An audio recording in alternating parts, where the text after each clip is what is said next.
If I see that dog one more time, I'm bringing him home whether you like it or not." It was the kind of threat that didn't sound like a threat at all when it came from 12-year-old Ellie Harper. She stood at the window of her small-town Indiana living room, arms crossed over her faded hoodie, hair still damp from school rain. Outside, the clouds hung low, dripping steady rain across the front lawn, the mailbox, and the cracked sidewalk that curved down the street. And just across the road, beside the rusted street lamp with the crooked top, the dog sat again. Still. Soaked. Quiet. Ellie's mom, Laura, barely looked up from the pile of bills she was sorting at the dining table. "Sweetie, you don't even know where that dog came from." "Exactly," Ellie said, voice rising. "He's been out there for 3 nights, just sitting, waiting, in the rain." Her voice cracked on the last word, which she tried to cover up by turning back to the window and pressing her nose to the cool glass. The dog was brown, maybe a bit golden under all that dirt and water, big but not scary. Something about him didn't look stray. It looked like he belonged somewhere. He just didn't know where anymore. Laura sighed. "I'll call animal control again. They said they were backed up, but they'd get to it." Ellie didn't say anything this time. She had called already, twice, and all she got was a voicemail box and a promise from the front desk that someone might swing by in a day or two. That was 4 days ago, and still, the dog waited. Sometimes he walked in slow, wandering circles around the post, but most times, he just sat. Head up, looking down the street like he was waiting for someone who never showed. Dinner was macaroni and cheese and steamed carrots, and Ellie barely touched it. Her mom noticed, of course, but didn't push. It had been a hard few months for both of them. Ever since Dad left, things just felt muted, as if the house had lost its sound and color. No more music from the kitchen. No more laughter coming from the basement TV. Even the walls felt quieter, like the whole house was holding its breath. After dinner, Ellie went to her room and opened the window. The rain had gotten heavier, and the sound of it filled the space like a whisper. She wrapped herself in her comforter, sat at her desk, and watched the dog through the gap in her curtains. He was curled up now, just a lumpy shadow under the dim yellow light. At some point, she must have fallen asleep because she jolted awake to a faint rustling sound. The rain had eased. Her room glowed with the pale light of early morning. Her neck ached from the strange angle she had slept in, and her window was still cracked. Cold air flowed in gently. She shuffled to the window and peered out. He was still there. Something in her chest twisted. It was like seeing someone abandoned at a train station after the last train had come and gone. She got dressed quickly, sweatpants, hoodie, rain boots, and grabbed the slice of toast her mom had left on the kitchen counter. She wrapped it in a napkin and stuffed it into her pocket before stepping outside. The air smelled of wet asphalt and leaves. Her boots made soft splashes on the sidewalk as she crossed the street. The dog didn't move when she got closer. He just watched her. "Hi," she said quietly. She crouched down, careful not to get too close. "You must be freezing. Here, I brought this." She pulled out the toast and placed it on the sidewalk, then backed away slowly. He stared at her for a long moment, then slowly got up and sniffed the offering. His nose twitched. Then, delicately, he took the toast and carried it a few steps back to the base of the lamppost before lying down again. Ellie sat cross-legged on the sidewalk, watching him. and that became the pattern. Each morning before school, she brought something small, half a sandwich, a slice of ham, once even a leftover pancake. Sometimes the dog would accept it, sometimes not. She talked to him too, quietly, just so he could get used to her voice. She told him about school, about her science project, about how she hated the lunches now that they had to pack their own. She told him about her dad. By the fourth day, he wagged his tail. It was tiny, almost invisible, but she saw it. A flicker, a moment. And it filled her with something she hadn't felt in a long time. Hope.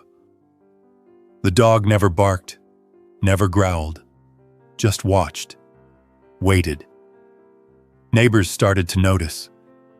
The Halsteads across the road left out a bowl of water. Mrs. Greeley brought over some kibble one afternoon.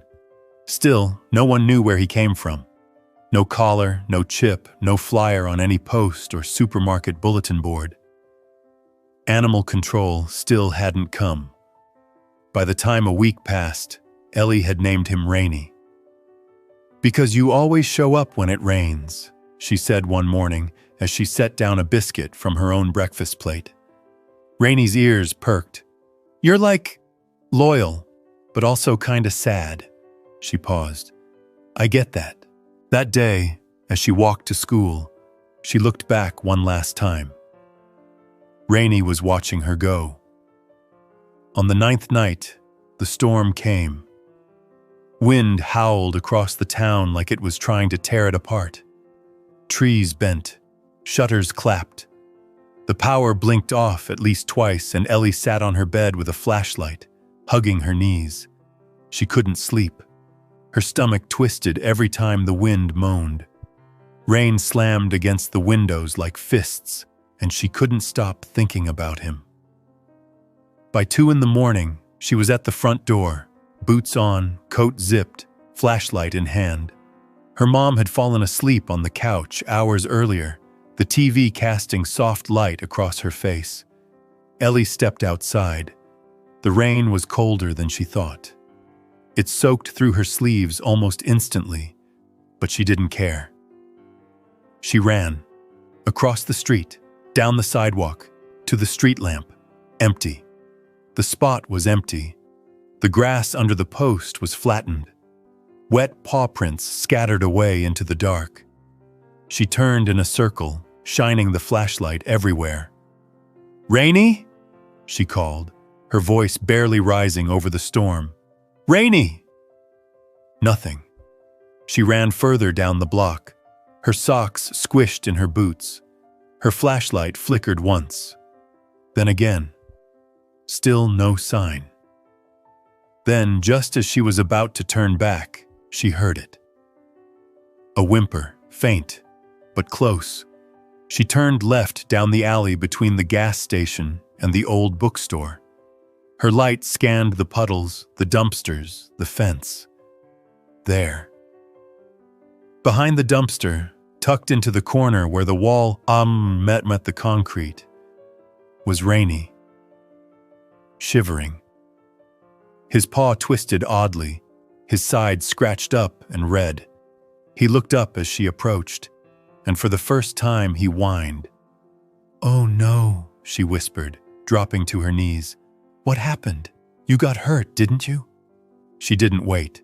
She took off her coat, wrapped it around him, and pressed close. He was big, heavier than she thought, but she got her arms under him. He didn't resist. He didn't fight, just shivered against her as she lifted. She carried him, all the way home. The rain didn't stop. Neither did she. Her mom was already awake when she burst through the door, soaked, mud on her legs, clutching a giant, injured dog in a purple coat. Laura's mouth opened. "Ellie, what?" "He's hurt," Ellie gasped. "We have to help him. Please, Mom, please." And for once, Laura didn't argue. She just nodded. That night, they dried him off, wrapped his paw, and let him sleep on an old blanket by the heater. He didn't move much, just sighed and rested his head on his front legs. The next morning, Laura drove them both to the vet. Rainey lay in the back seat, his head resting on Ellie's lap. She didn't cry.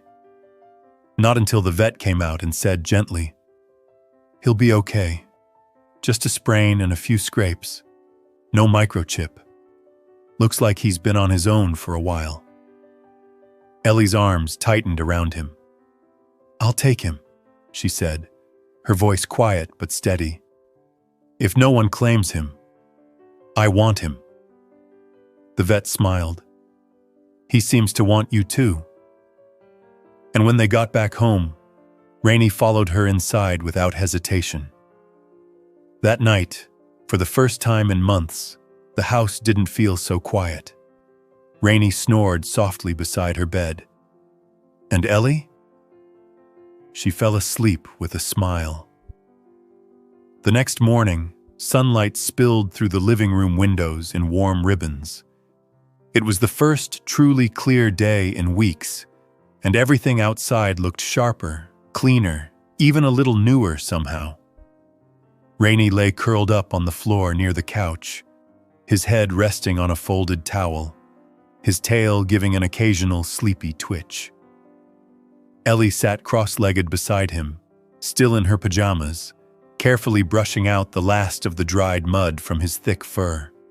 He smelled faintly of wet earth and shampoo now, a mix that clung to the air but didn't bother her. It felt safe, familiar, like he belonged.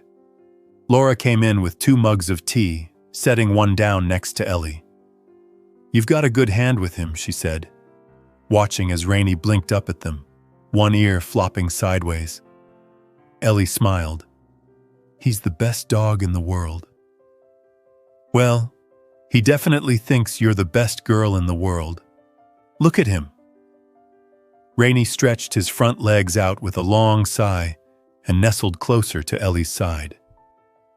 She stroked behind his ears gently, and his eyes fluttered shut.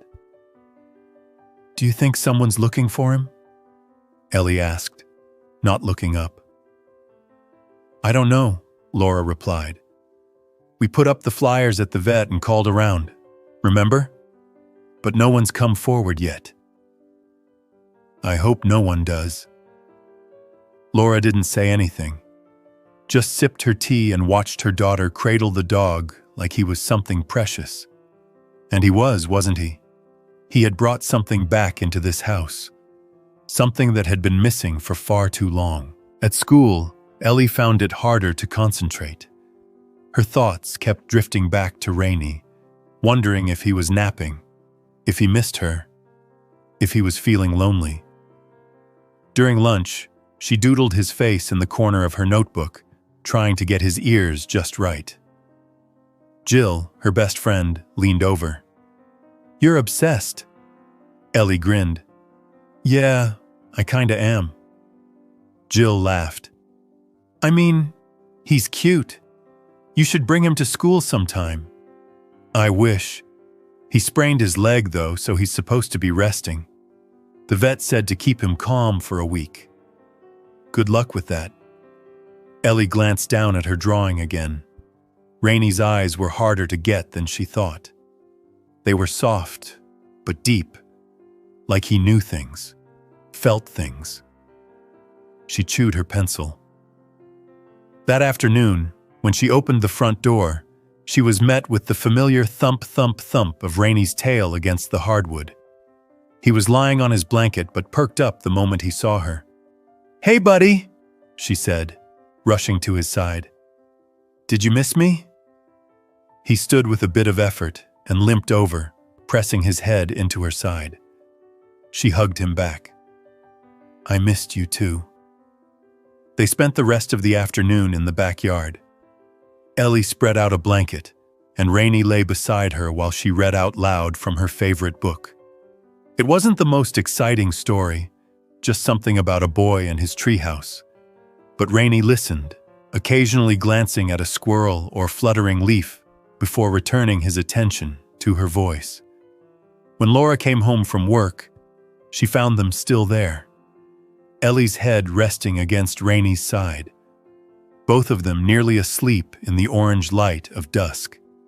Later that evening, Ellie sat on her bed, brushing Rainey's coat again as she hummed softly. Laura stood in the doorway for a moment, just watching. "He really loves you," she said. Ellie looked up. "Do you think we'll get to keep him?" Laura sighed, stepping into the room. "We'll follow the rules. There's a 2-week hold period, just in case someone comes forward. But if no one does, I think he's already home, don't you?" Ellie nodded, biting her lip to keep from smiling too hard. The days passed slowly, comfortably. Rainey began to walk with less of a limp. He followed Ellie from room to room, always staying close, always watching. He didn't bark, didn't chew shoes, didn't do any of the things the book said dogs might do. He was just there. Calm, steady, warm. At night, he'd lie beside her bed. Sometimes he dreamed. His legs would twitch, or he'd make soft, muffled sounds.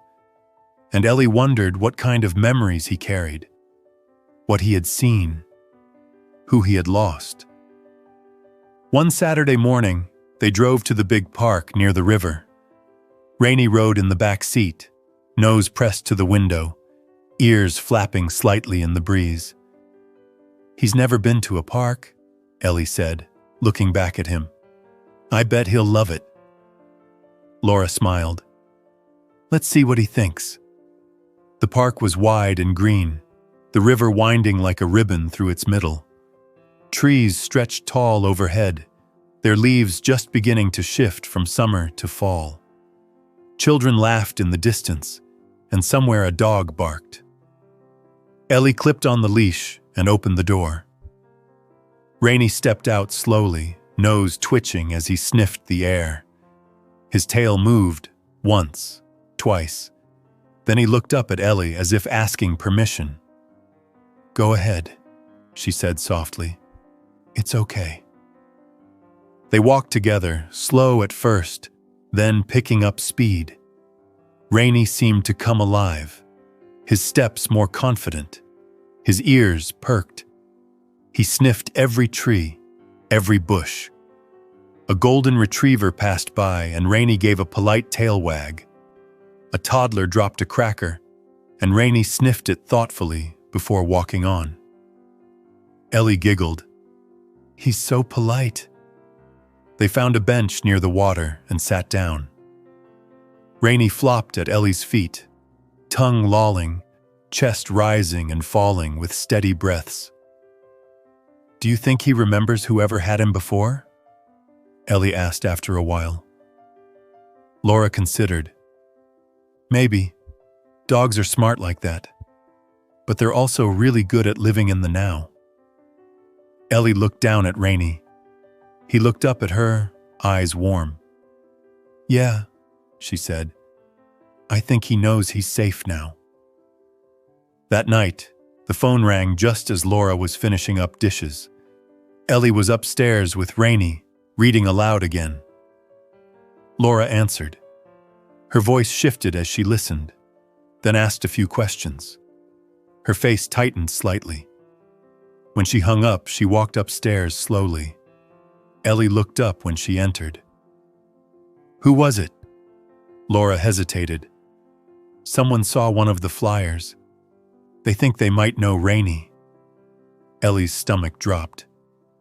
"They said their cousin lost a dog a few months ago in the next town over. Brown coat, calm temperament. No chip, no collar. They're driving over tomorrow morning to see if it's him." "No," Ellie said, standing up. "They can't. He's mine." "I know, sweetie. But if he really belongs to someone else..." "He doesn't. He waited for me, right there, in the rain, for days. He chose me." Laura crossed the room and sat beside her. "I don't want to lose him either, but we have to be fair." Ellie looked down. Rainey was watching them quietly, his head resting on his paws. "Do you think he'll go with them?" "I don't know." Ellie leaned down and wrapped her arms around Rainey's neck. "Please don't leave me," she whispered. Morning came too quickly. A blue pickup truck pulled into the driveway just after 10. A woman and a teenage boy stepped out. They looked tired, maybe a little nervous. Ellie stayed back as Laura greeted them, explaining gently what had happened. Rainey stood at the window, watching. The woman knelt down and called, "Charlie?" Rainey's ears perked. He tilted his head slightly. The boy came forward. "Charlie, it's us. Remember?" Rainey stepped back from the window. Laura opened the door. Rainey came forward slowly. He stopped just outside the threshold. The woman knelt again. "We thought you were gone," she said softly. He didn't move. She reached out a hand. He sniffed it, paused, then turned and walked back to Ellie. She knelt and wrapped her arms around him. Rainey pressed into her like he was anchoring himself. The woman's eyes filled with tears. "I guess he's made his choice." Laura nodded. "We'll keep taking care of him. I promise." The woman smiled faintly. "Thank you." When they drove away, Ellie sat on the floor beside Rainey, her arms still around his neck. "You're really mine," she whispered. Rainey let out a soft breath and nuzzled her cheek. The wind outside was gentle now. No storms, no waiting, just them. It was hard to describe how much life changed in the Harper house once Rainey became part of it. There wasn't a dramatic shift, nothing that happened overnight. But it was in the little things. Morning started with the sound of his tail thumping the wall beside Ellie's bed. The kitchen felt warmer with the gentle click of his nails on the tile floor as he followed Laura while she brewed her coffee.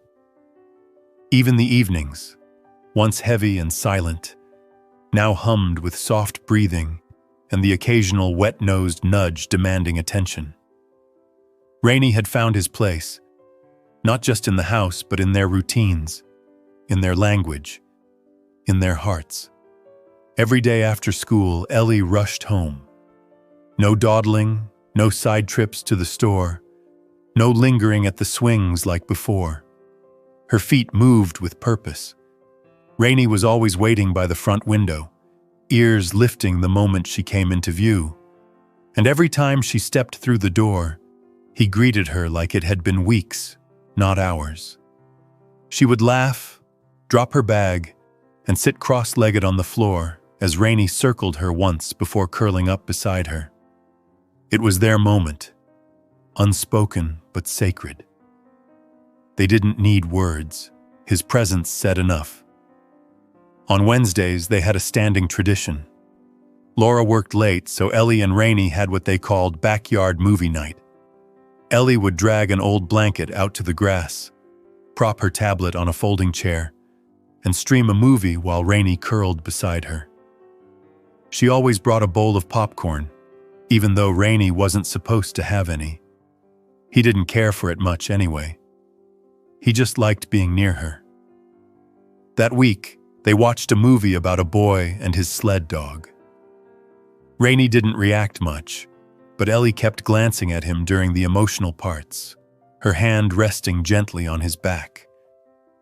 She imagined the dog on the screen could have been Rainey's cousin, or maybe his past self in some other life. After the movie, she lay back and stared at the stars. Rainey lay beside her, his body warm against her shoulder. "Do you ever miss whoever had you before?" she whispered. Rainey blinked slowly. A cricket chirped somewhere near the fence. The sky above was so wide, so deep, Ellie almost forgot to breathe for a second. "I'd miss you if you left," she said. A lot. He shifted closer, resting his head on her chest. When Laura came home and peeked outside, she didn't call them in. She just watched for a moment, then quietly shut the door, letting the night hold them a little longer.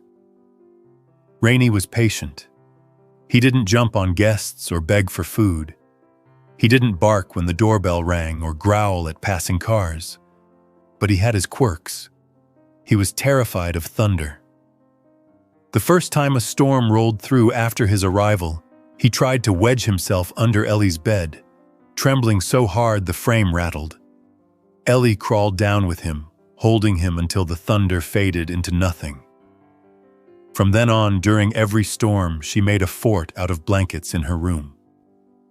Rainey would climb in, curl up, and press against her until the skies cleared.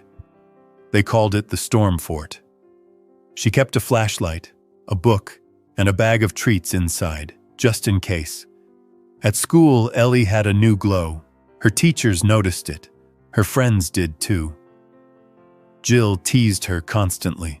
"Rainey this, Rainey that. You're turning into one of those dog people." Ellie didn't mind.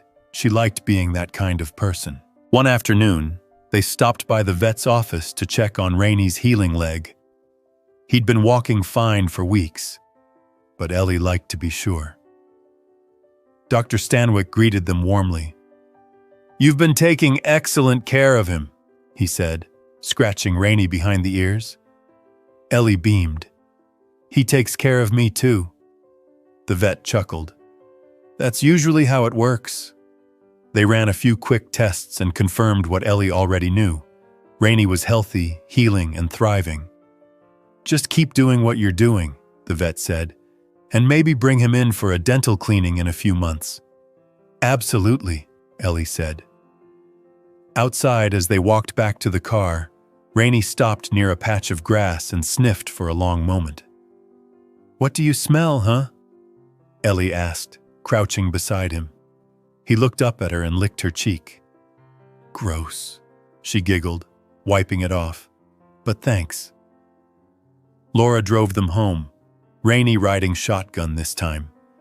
Ellie sat in the back, watching the two of them in the front seat, smiling at how natural it all felt.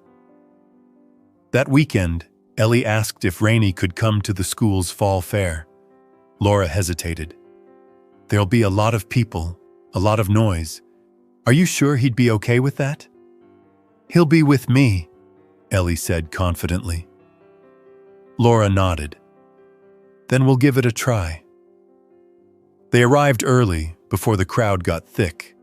Ellie had made Rainey a bandana from an old t-shirt, tying it loosely around his neck. It was orange with little cartoon pumpkins printed across it. "He's festive," she declared. Rainey walked calmly beside her as they explored the fairgrounds. He sniffed at hay bales, ignored a goat pen, and wagged his tail politely when a group of second graders ran up to pet him. "Can we keep him?" one of them asked. Ellie laughed. "Too late. He's already mine." They stayed for hours. Rainey seemed to enjoy the attention, the new smells, the gentle rhythm of the day. Laura brought him water in a paper bowl and split a hot dog with him during lunch. By the end of the afternoon, he was stretched out under a shade tree, tongue out, paws twitching occasionally, as if still chasing something in his dreams. Ellie sat beside him, her head against his shoulder. "He was perfect," she whispered. "You both were," Laura said. The days shortened. The leaves turned. Halloween came and went with Rainey dressed as a lion, thanks to a furry mane Ellie bought with her own allowance. He hated it, but tolerated it for the pictures. Then came Thanksgiving, where he sat quietly at Ellie's feet during dinner, watching as plates passed and laughter filled the house again for the first time in a while. One chilly evening, Ellie and Laura sat on the couch, sipping cocoa while Rainey lay across both their feet. "Remember when he used to sleep by the front door?" Laura said. Ellie nodded. He didn't know yet. Know what? That this was home. Laura smiled, resting her head on Ellie's shoulder. Well, I think he knows now. They sat in silence for a while, the fire crackling, the room warm. Rainey let out a long breath, then drifted into sleep, safe and surrounded. And outside, the first snow of winter began to fall. The snow came slow at first, tiny flakes that floated gently onto the windowsills, the trees, the roof of the shed out back. Ellie watched them from her bedroom window, her fingers tracing circles on the glass. Rainey sat beside her, his breath fogging up the lower half of the pane. He didn't seem to mind the cold. In fact, he looked fascinated, ears perked, head tilting at each flake that landed. It was his first snow with them.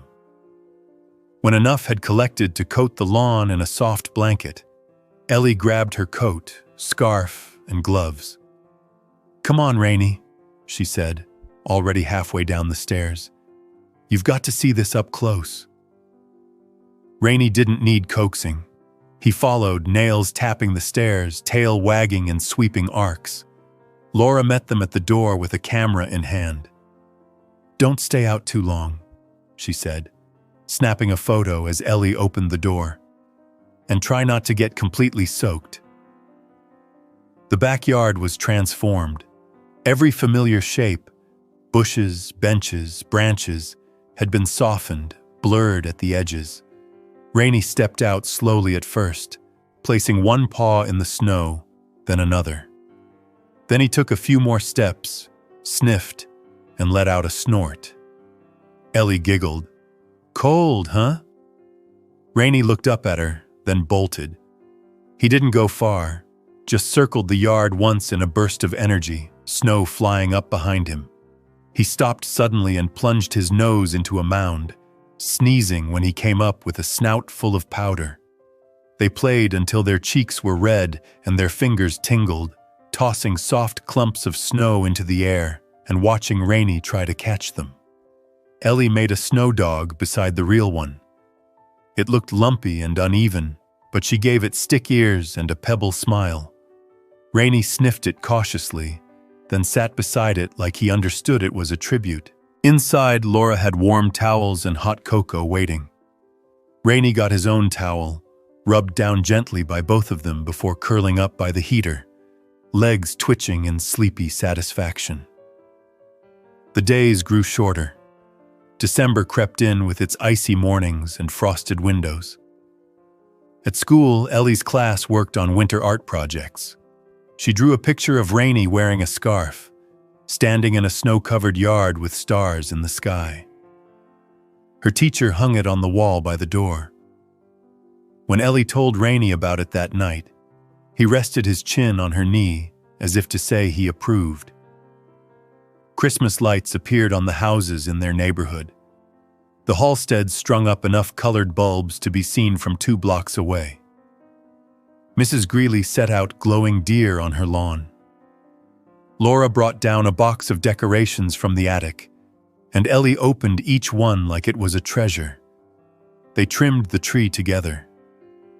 Rainey lay under it while they worked, occasionally batting at the low-hanging ornaments with his nose. Ellie made him a stocking from red felt and glitter glue. She hung it beside her own on the mantel. Laura laughed. "Now I have to get something for the dog, huh?" Ellie grinned. "He's family." They spent the last weekend before Christmas making sugar cookies. Rainey sat on the kitchen floor, eyes wide, watching every movement. Ellie snuck him small pieces of uniced dough when her mom wasn't looking. On Christmas Eve, they bundled up and walked through the neighborhood to see the lights. Rainey wore a blue knit scarf Ellie had made during art class.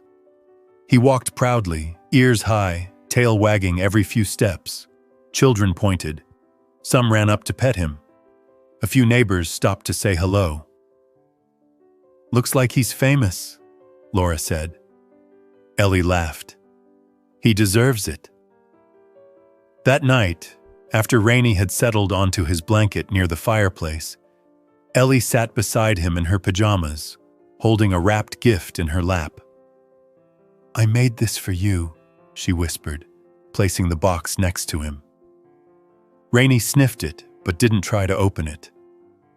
"It's okay," she said, patting his head. "We'll do presents tomorrow." She stayed there until her mom gently called her to bed. Christmas morning came in a burst of light and sound. Snow still coated the world outside, and the living room glowed with golden light. Rainey padded in behind Ellie, tail wagging. Laura handed her a gift, then handed one to Rainey. "Open it together," she said, smiling. Ellie tore at the wrapping. Inside was a small stuffed bear, a matching collar and leash set in navy blue, and a silver tag with Rainey's name engraved on it. Rainey sniffed it, then gave a short, happy bark. Ellie slipped the collar on gently, fingers trembling just a little. "There," she whispered. "Now you're really ours." They spent the day eating cinnamon rolls, watching old movies, and lying in a happy heap of blankets and wrapping paper. Rainey stayed close, his head often resting on someone's foot or knee or lap. In January, things settled into a slower rhythm. The holiday magic faded a little, but the warmth remained. Rainey became a regular presence on their walks, on school mornings, even at the local bookstore, where Ellie loved to browse the shelves while Laura chatted with the owner. One chilly afternoon, Ellie spotted a small hand-painted sign in the window. "Reading Buddies Wanted, Kids plus Dogs." She tugged on Laura's sleeve. "Can we do that?" Laura raised an eyebrow. "You want to read to other dogs?" "No," Ellie said. "I want to read to kids with Rainey." Laura smiled. "Let's ask." The program was run by Mrs. Landers, the bookstore's manager. She explained it was for kids who struggled with reading. Sometimes they were too shy to read aloud to adults or classmates, but they felt comfortable reading to dogs. Ellie signed up immediately. Rainey was evaluated by a volunteer trainer who declared him a calm and attentive companion. "Perfect therapy dog material," the trainer said. Every Thursday afternoon, Ellie and Rainey took their spot on the big rug in the back corner of the bookstore. Children came in one by one holding their favorite books. Rainey lay down patiently as each child settled beside him. Some of them stumbled through words. Others whispered so quietly, Ellie had to lean close to hear. Rainey never moved. He just listened. One little boy, Max, read the same book every week, about a magical train that took kids to the North Pole. Rainey wagged his tail every time Max reached the part where the train soared over the mountains. "Rainey likes that part too," Ellie told him. Max smiled wider each time he came back. By February, the days started to stretch again. A few mornings felt less bitter. The icicles on the eaves grew shorter. Rainey began sitting by the door again, looking out like he could sense spring waiting somewhere down the road. Ellie made a habit of walking him after school, even when it was still cold. They walked the same route, past the fire hydrant he liked to sniff, past the old oak tree with the missing branch, and around the corner by the bakery that always smelled like cinnamon. One afternoon, as they rounded the corner, a small girl sat on the steps of an apartment building, arms wrapped tightly around her knees. Her coat looked too thin. Her eyes were red. Rainey slowed. Ellie followed his gaze. "Hi," she said softly. The girl looked up, startled. Then her eyes widened when she saw Rainey. "He's pretty," she whispered. "His name's Rainey," Ellie said. "Want to pet him?" The girl nodded slowly.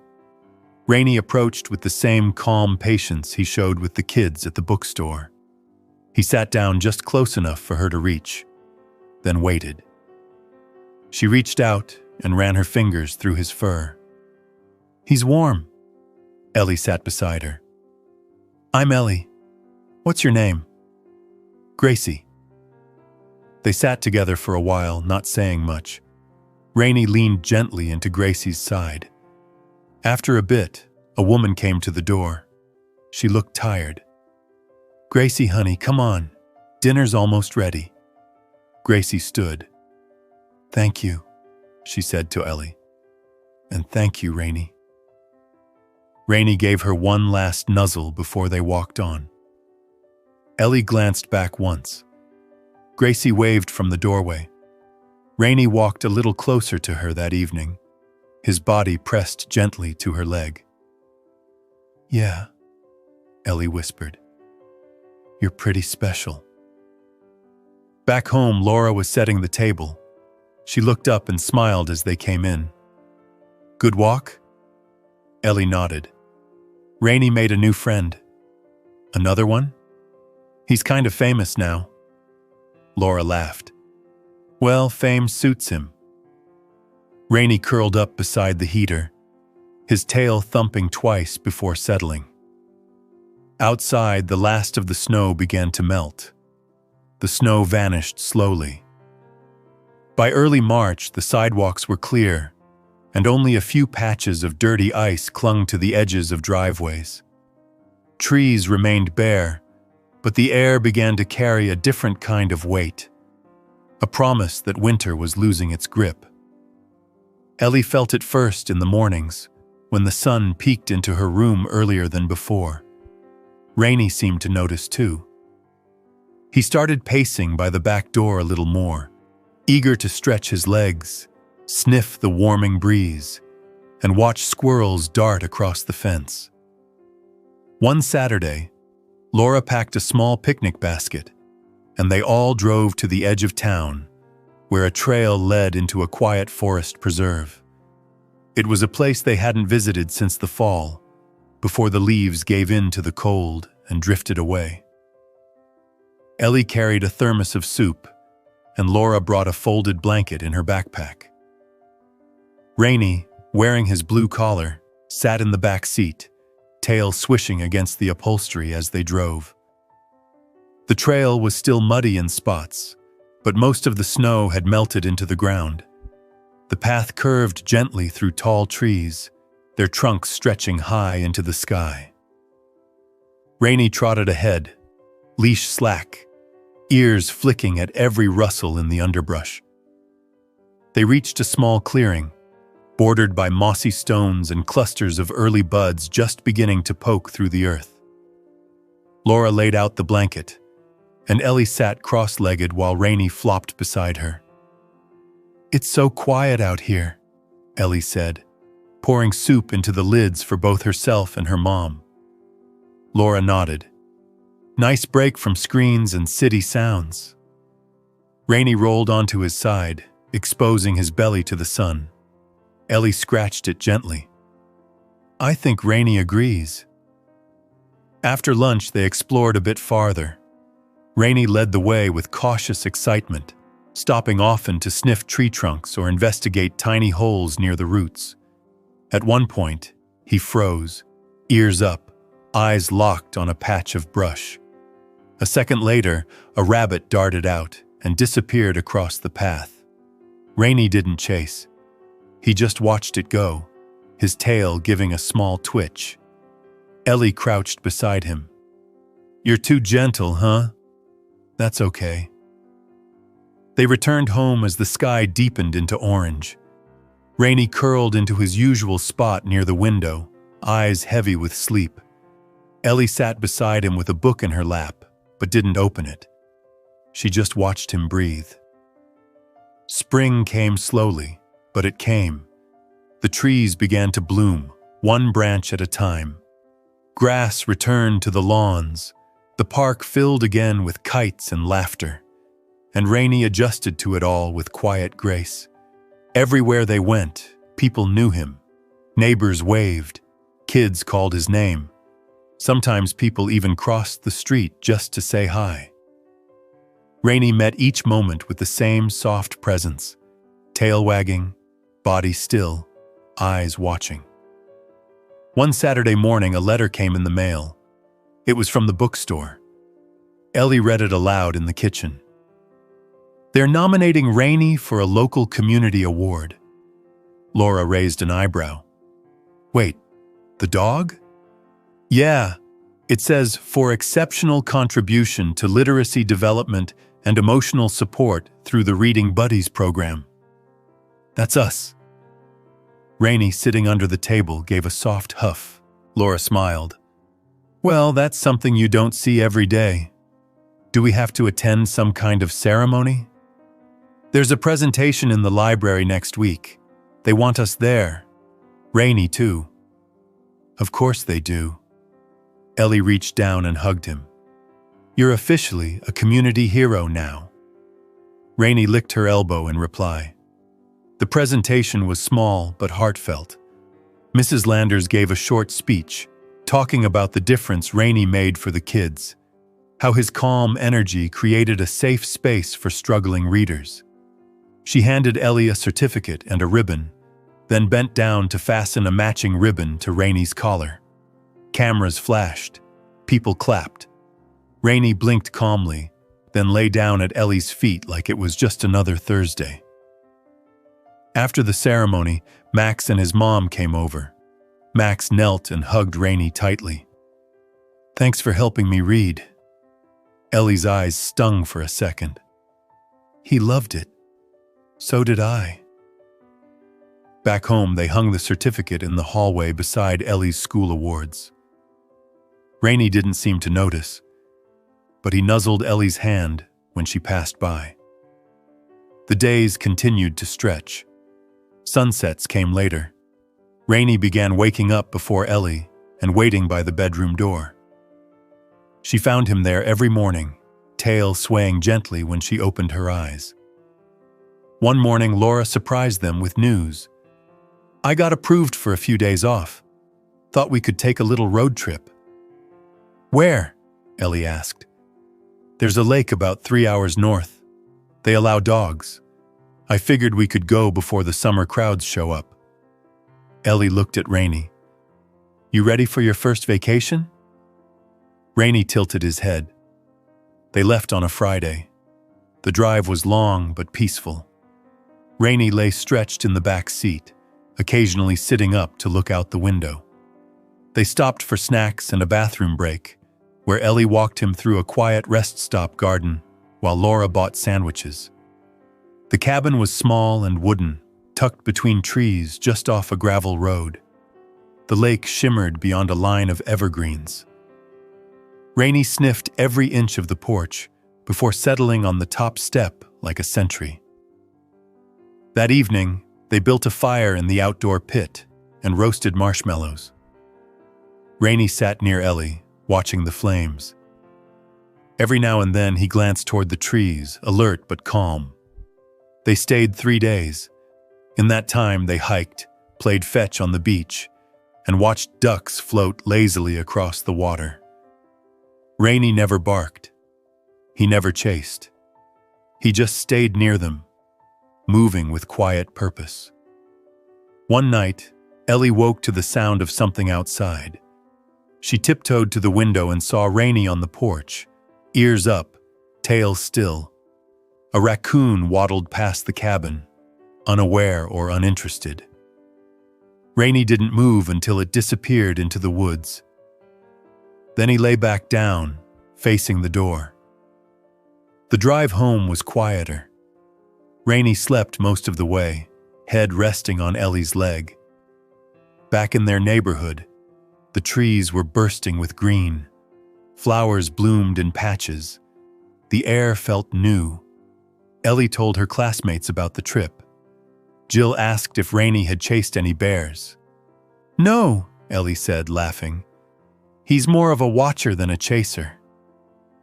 At home, Rainey resumed his routine like nothing had changed. But Ellie felt it. They were even closer now.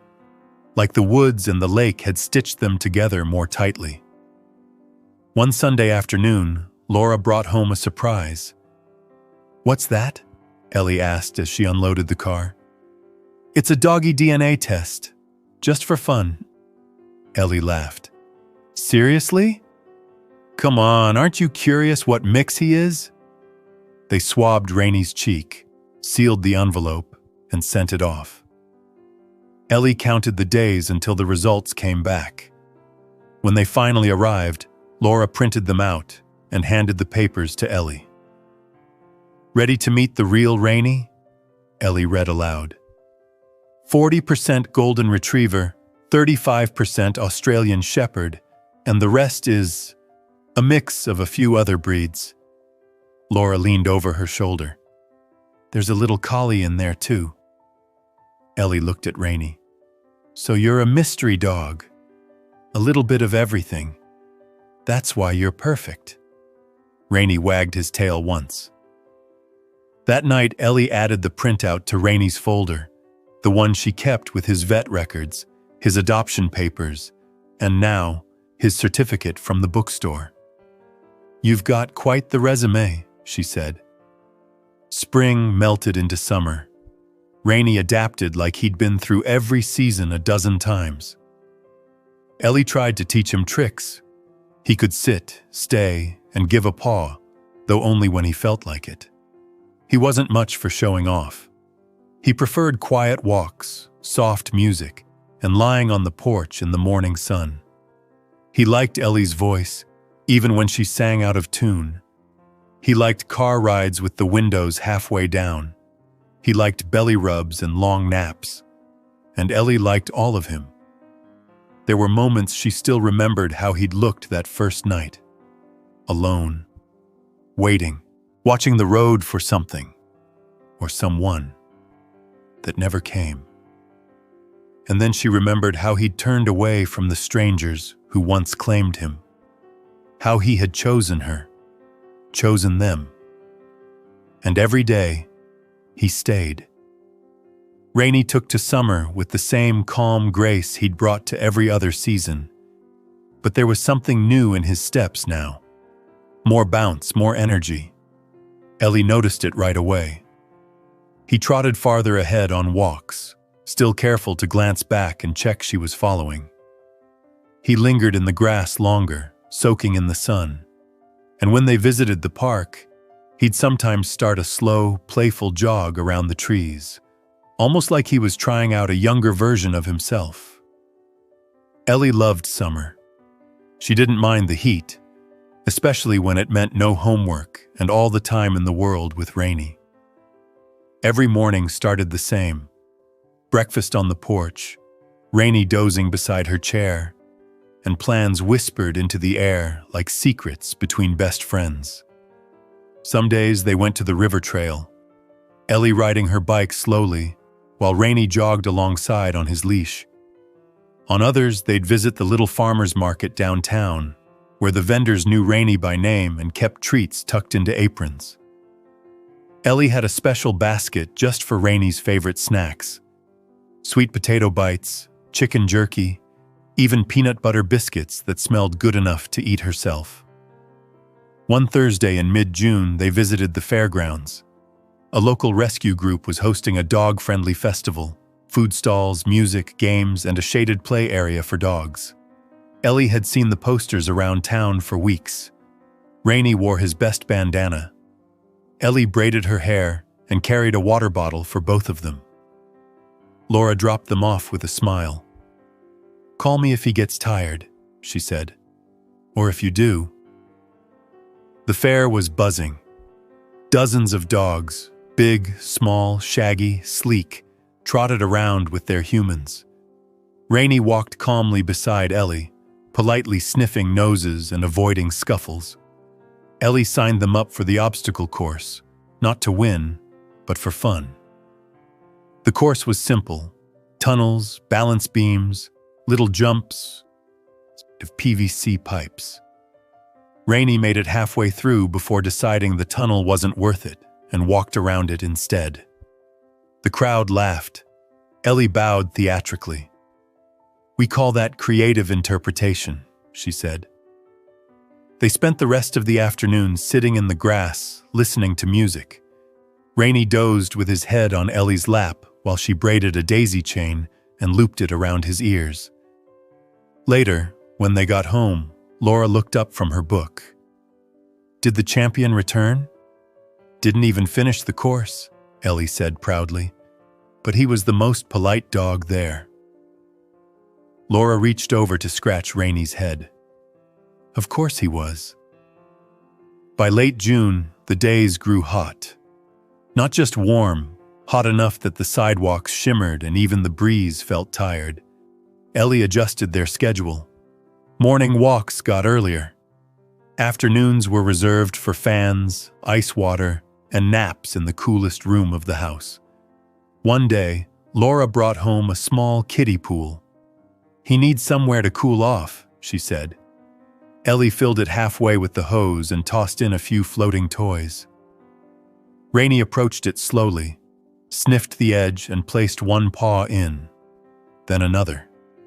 Within seconds, he was standing knee-deep, tail swishing lazily, eyes half-closed. "He's living his best life," Ellie said, sitting cross-legged on the lawn with a lemonade in hand. In the evenings, they sat on the porch and watched the sky shift. Fireflies blinked in the tall grass. Crickets sang. Rainey lay stretched out beside Ellie, his body warm against the boards, his breathing slow. One night, as the stars blinked on above them, Ellie said, "I think I want to be a vet when I grow up." Laura looked up from her chair. "Really?" Ellie nodded. "Because of Rainey. I want to help animals the way he helped me." Rainey thumped his tail once, as if agreeing. "You'd be good at that," Laura said. They were quiet for a moment. Then Ellie added, "Do you think he knows how much I love him?" "I think he knows more than any of us do." July brought fireworks. Rainey hated them. The first bang sent him running to the hallway, tail tucked, eyes wide. Ellie built the storm fort again, even though there was no thunder, only flashes and pops. She filled it with pillows and blankets, sat inside with a flashlight, and read him stories until the noise faded. Rainey didn't sleep that night, but he stayed curled against her, his head buried in her side. After that, Ellie kept earplugs in the drawer just for him. She wrapped his ears gently when the next fireworks came and played soft music to drown out the sound. Rainey never barked. He just endured, eyes wide, breath quick. "Shh," Ellie whispered each time. "It'll be over soon." When it was, Rainey always nuzzled her cheek, as if to say thank you. August arrived with heat waves and late summer storms. The river swelled, and trees groaned in the wind. One evening, a flash flood warning buzzed on the radio. Laura moved candles and flashlights to the kitchen. Ellie sat with Rainey on the couch. The rain was heavy, blinding. Streets turned to streams. In the distance, they heard sirens. Rainey didn't tremble this time. He sat still, pressed against Ellie, eyes on the door. Afterward, they found branches in the yard and debris across the street. The power stayed on, but Ellie didn't sleep much. She kept thinking about what could have happened if they hadn't been home, if Rainey had been alone in that. "Thank you for finding me," she whispered into his fur. School came quickly, too quickly. The night before the first day of 7th grade, Ellie couldn't sleep. Rainey lay beside her, curled against her legs. "I don't want to go back yet," she said. Rainey lifted his head. "It's not bad. It's just, I'll miss this. All day, every day with you." He rested his head on her knee. "I'll tell you everything when I get home. Promise." Rainey stayed beside the door all morning, watching her pack her bag. Laura walked her to the bus stop while Rainey sat on the porch, watching them go. Ellie waved until she couldn't see him anymore. After school, he was waiting by the window. He always was. They slipped into a new rhythm. Ellie had less time, but the bond never changed. Rainey listened to her stories about school, about the boy who talked too loudly in math class, about the science project that smelled like vinegar, about the friend who started sitting with someone else. Rainey listened without blinking. Ellie said one afternoon, "Sometimes you're the only one I can say this stuff to." Rainey placed a paw on her foot. Homework became more intense. Ellie stayed up later, scribbling answers, flipping pages. Rainey lay under her desk, nose near her shoes, tail occasionally brushing against her chair leg. One night, frustrated with an essay, she dropped her pencil. "Why does this even matter?" she said, burying her face in her arms. Rainey stood and nudged her shoulder. Then he sat and stared. She looked at him. Okay, I'll try again." She finished the essay an hour later. In mid-September, Laura brought home a surprise. "There's a dog show in town next weekend. It's not the fancy kind, more like a fun showcase. You don't have to do anything, but they're inviting dogs from the reading programs to come."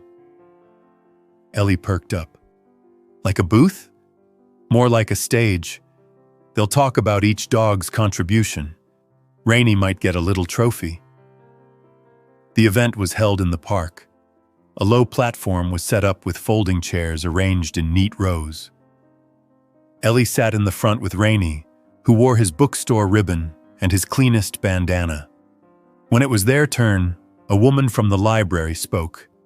"This next dog may not do tricks or run agility courses, but he listens.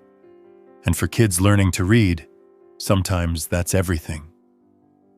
Ellie stood beside Rainey as the woman handed her a small, golden, bone-shaped plaque. Rainey didn't move, just blinked slowly. Afterward, a man with a notepad approached. "Would you be open to a short article in the local paper?"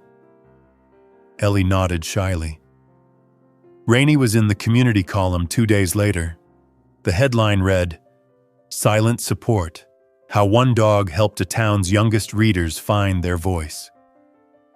Ellie cut out the article and added it to the folder. When she showed it to Rainey, he licked her nose. Autumn crept in again. Leaves turned gold and red. Rainey's fur looked even warmer in the sunlight. One afternoon, Ellie sat on the porch, watching leaves drift down. Rainey rested beside her, eyes half closed. "You changed everything," she said quietly. Rainey didn't move. "You waited in the rain for someone, but maybe you were waiting for me." His tail thumped once. She reached down and took his paw. "I'm glad you did." October came with a whisper, the kind that rustled through the trees and carried the scent of dry leaves and cool earth. Ellie loved this time of year. The way the sun felt gentler, the way sweaters started to make sense again, the way everything around her seemed to slow down just a little. Rainey liked it too. He spent more time lying in the yard, nose twitching as he took in the shifting air, sometimes chasing fallen leaves like they were tiny, harmless invaders.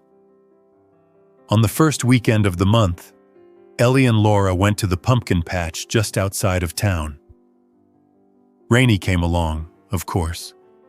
He sat patiently in the wagon they borrowed from the farm stand while Ellie loaded in 3 pumpkins and a bag of apples. Kids pointed. One little boy asked if Rainey was a statue.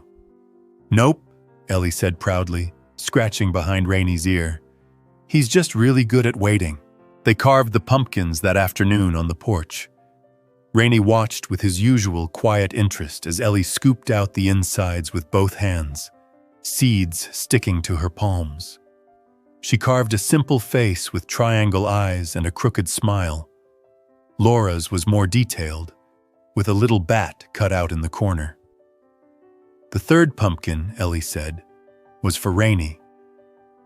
She carved a paw print in the center and placed it near his water bowl inside. His is the best, Laura admitted. Halloween crept closer. Ellie made Rainey a new costume, this time as a bumblebee. The yellow wings flopped a little, and the antenna headband slid off within minutes, but he tolerated it long enough for photos. Ellie laughed so hard she fell backward in the grass. Okay, you can be yourself now, she said, unfastening the Velcro. But you looked adorable. Trick-or-treat night was a blur of footsteps, candy wrappers, and giggling children in costumes. Rainey stayed by the door, tail wagging slowly with every knock. Ellie handed out candy while Laura took photos. "Rainey's the real star," Laura said, zooming in on the dog as he sat with quiet dignity in the middle of it all. By the time the candy was gone, Rainey had been pet by at least 40 children and posed for 12 photos. He slept deeply that night, paws twitching in dreams. November brought cooler mornings and darker afternoons. Rainey's walks became shorter, but he didn't seem to mind. He liked sitting by the heater or next to the couch while Ellie did homework. When she needed a break, she'd lie down beside him, nose buried in his fur. One chilly Saturday, Ellie asked if they could visit the animal shelter where Rainey might have ended up if no one had taken him in. Laura hesitated, but agreed. "It'll be good for her," she told a friend over the phone. She's been thinking a lot about where he came from. The shelter was clean and well run. The staff greeted them kindly. Rainey wasn't allowed inside the kennels, but Ellie spent nearly an hour walking past each pen, reading the nameplates, whispering greetings through the metal bars. One dog barked constantly. Another just watched with tired eyes. A puppy chewed its blanket while a quiet brown hound pressed against the gate, hoping for attention. Ellie stopped. "He kind of looks like Rainey." The volunteer beside her nodded. "Same mix, maybe. He's been here 3 weeks. Super sweet. Just waiting." Ellie crouched. "Hi there." The dog wagged its tail, nose pressed to the gate. Rainey, waiting in the visitor's room, seemed to know where she'd been. He sniffed her jacket more than usual. On the drive home, Ellie looked out the window for a long time. "We can't take another dog right now," Laura said gently. "But maybe we can help in other ways." Ellie nodded. "Maybe we can get him adopted, like a mission." They printed out flyers at home. Ellie wrote a little story, friendly, gentle, just wants someone to love. They brought it to school, to the bookstore, even taped it to the bulletin board at the grocery store. 2 weeks later, the shelter called. The hound had found a home, a couple with a quiet house and a big yard. Ellie cried happy tears. Rainey sat beside her on the floor while she reread the shelter's message. "You're helping other dogs now," she whispered. "Look at you." Thanksgiving came with smells that drifted from the kitchen before the sun had even risen. Ellie helped Laura make cranberry sauce and peel potatoes. Rainey stayed close by, eyes alert for any dropped scraps. Laura laughed. "He knows this day's different." Ellie nodded. "He's family. He should know." They set a small plate just for him, plain turkey, a spoonful of mashed potatoes, and a green bean. Rainey waited until Ellie placed it in front of him and gave the okay. Then he ate slowly, like it was a moment worth savoring. After dinner, they went for a short walk. The neighborhood was quiet, everyone inside with family. The air was sharp but not freezing. Rainey trotted ahead a few paces, tail raised. "He's got so much energy today," Laura said. "He's happy," Ellie replied. "He loves when we're all together." That night, Ellie lay on the rug in her room, Rainey beside her. "If you ever forget how much we love you," she said softly, "I'll remind you every day." December came again. Snow threatened but didn't fall. Rainey's winter coat came in thick and soft. Ellie brushed him every evening, humming as she worked. One morning she found a note in her locker. It was from Max's mom. She'd written a short thank you, explaining how much the reading program had helped Max. He'd moved up a reading level. He asked questions in class now. He even joined a small book club. "He says Rainey made him brave," the note read. "Thank you, Ellie, for sharing your wonderful dog with all of us." Ellie read it 3 times. Then she folded it and tucked it into Rainey's folder. "Look at what you've done," she told him that night. "You make people better." Rainey wagged his tail once, then leaned against her like he always did. They bought a tree the second week of December. A little taller than last year's, but just as fragrant. Ellie decorated it while Rainey napped nearby. His stocking came out of the box, now slightly wrinkled, but still bright red. This year, Ellie added something new, a small ornament with Rainey's photo in the center. It went near the top, right below the star. They took their holiday photo on a snowy Saturday. Rainey sat between Ellie and Laura, all 3 of them wearing matching scarves. The neighbor snapped the picture and sent it over that night. "We look like a real family," Ellie said. "You are a real family," the neighbor replied. Rainey's tail wagged at the sound of laughter. As Christmas approached, Ellie started saving bits of her allowance. She wanted to get Rainey something special. Not just a treat, not just a toy. Something that showed him how much he mattered. She searched online for days, finally settling on a custom dog bed with his name stitched into the side. It arrived 3 days before Christmas, wrapped in plastic, big and soft and blue. She hid it under her bed until Christmas morning. That morning, she led him into the living room and pulled out the bed with both hands. "Merry Christmas," she whispered. Rainey sniffed it, walked a slow circle. Then he lay down with a sigh, tail wagging gently. "I think he likes it," Laura said, handing Ellie a mug of cocoa. "He deserves everything," Ellie replied. They spent the rest of the day the same way they had the year before. Movies, snacks, laughter, and quiet joy. Rainey lay in the center of it all, peaceful and full. That night, Ellie lay beside him on the new bed, arms tucked around his neck. "Thanks for choosing me," she whispered. Rainey let out a soft breath, then closed his eyes. The days after Christmas settled into a quiet rhythm. The tree still stood in the corner of the living room, its lights glowing softly each evening, casting little halos on the ceiling. The house felt warm, even when the temperatures outside dropped to single digits. Rainey spent most of his time lying on his new bed, positioned right by the window, where he could watch the street and nap in patches of sun. Ellie kept a small notepad by her bed now, one where she wrote little thoughts. Things Rainey did that made her laugh. Kind words people said about him.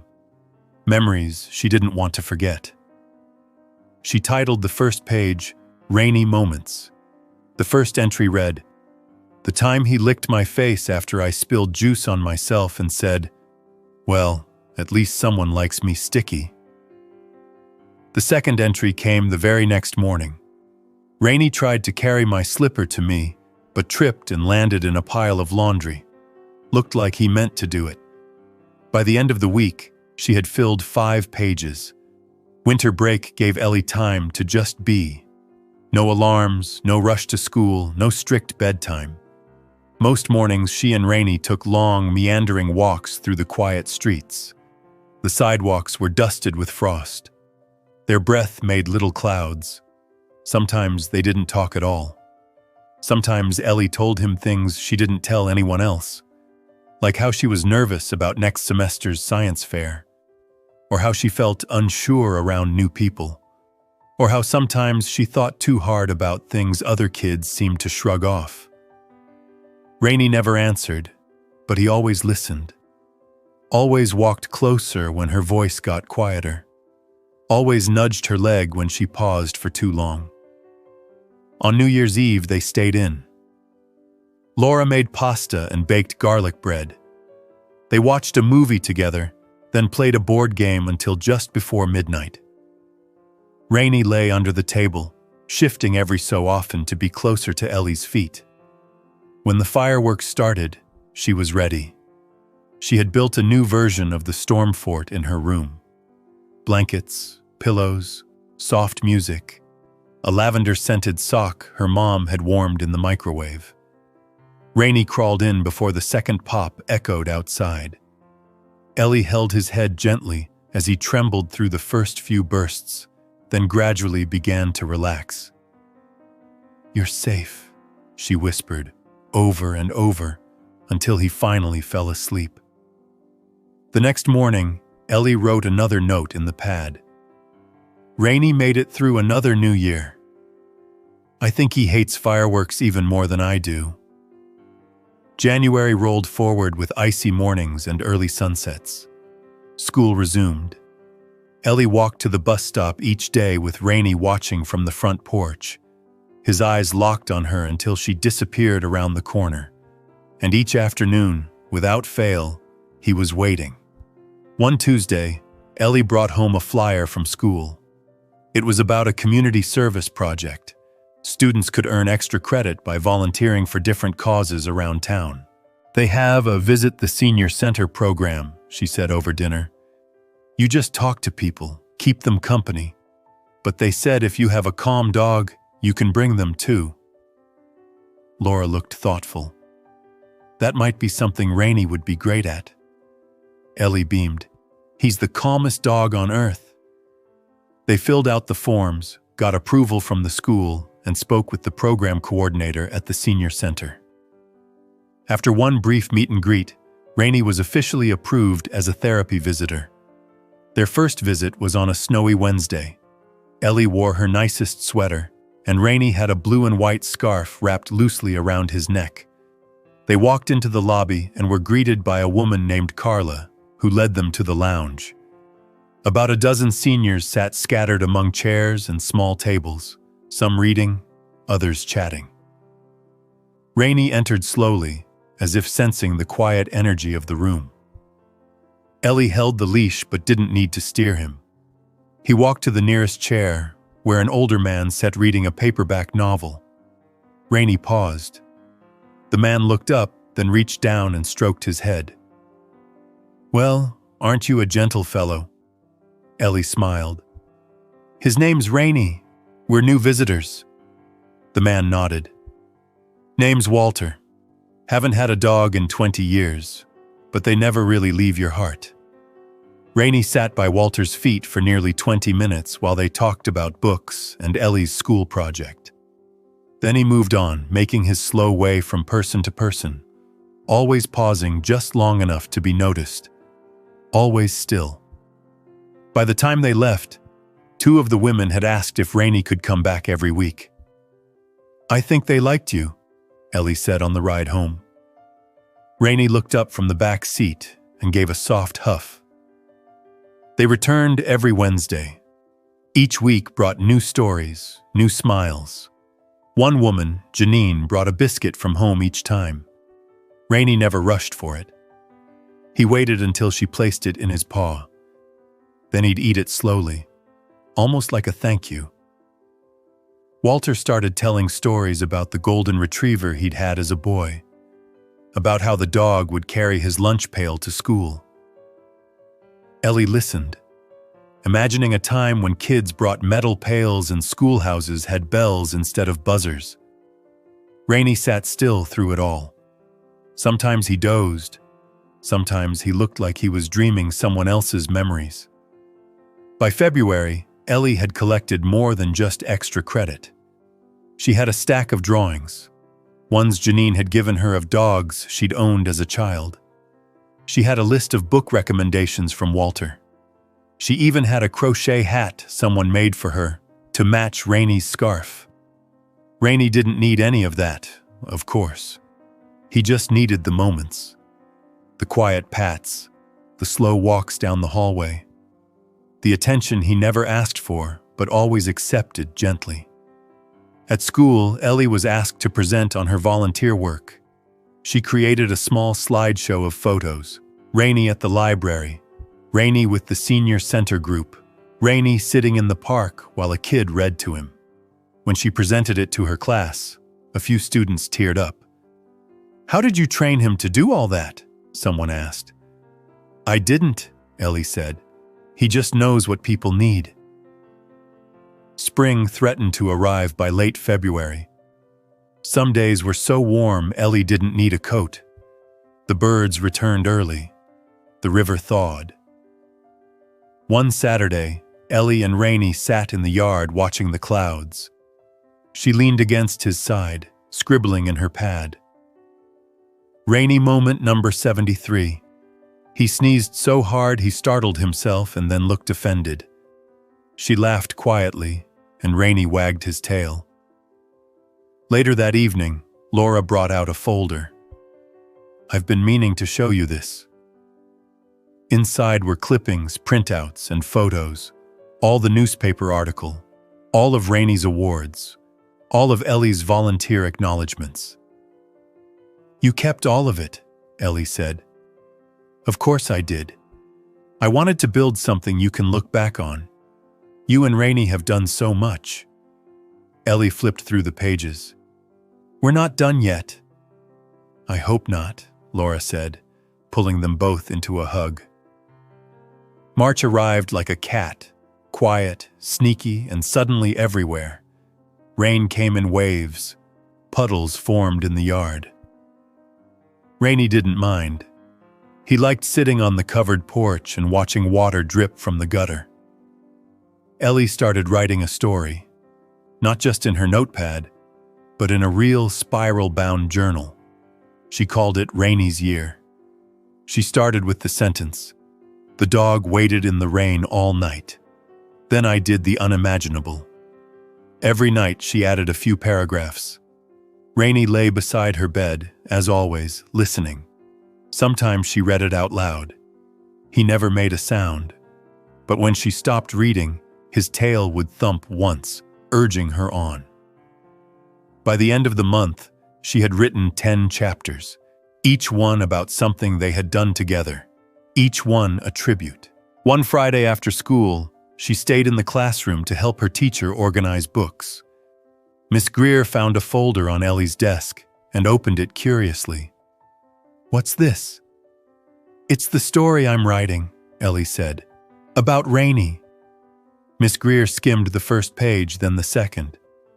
"This is beautiful, honest. You have a real voice." Ellie blushed. "It's just for me. And for him. You should think about entering the Young Authors Contest next month." "I don't know." "I do," Miss Greer said. "You should do it. Rainey's story deserves to be told."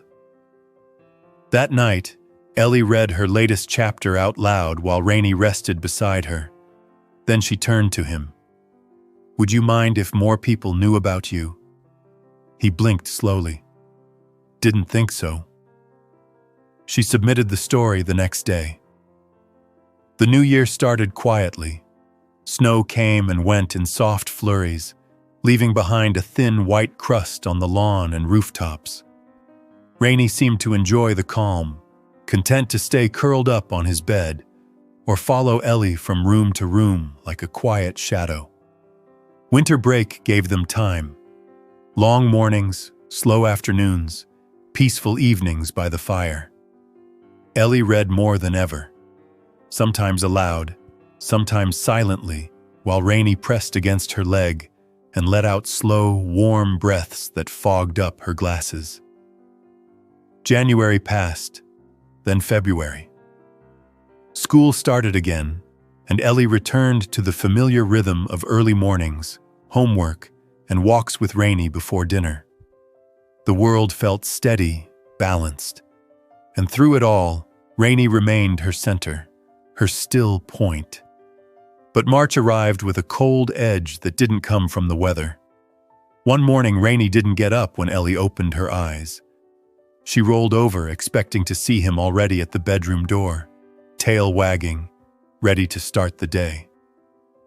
Instead, he lay on his bed, watching her quietly. His eyes were soft but tired, and when she called his name, his tail moved, but only slightly. "Rainey?" she said, getting up. She knelt beside him and stroked his fur. "You okay?" He licked her hand, but it felt slower than usual. Gentle. Not weak exactly, but different.